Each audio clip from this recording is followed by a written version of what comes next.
interesting to see for us. Obviously, we had an incredible 2020, and we had our earnings call last week where we talked about the results in 2020. We talked about the fourth quarter. And so a lot of this for me is really the recognition of the Rocket Company's platform. We spent a lot of time, and you heard both from investors as well as even folks on the television set starting to really discuss Rocket as a tech platform, which is what we've been building for 35 years now, and in particular the investments in the last 15 or 20 years. And I think 2020 demonstrated the ability for us to leverage that tech platform.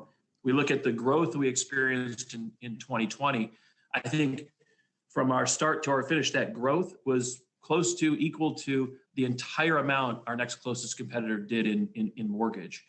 And alongside that, we've set up our real estate platform to double this year. We've set up our auto platform to double in GMV this year. So people are starting to understand between the brand, the technology, our Rocket Cloud Force, which is our nearly 7,000 licensed individuals that allow us to operate in every state across the country, our Rocket Pro platform, our Rocket Insights platform. We've got over 30,000 real estate agents signed up to that now.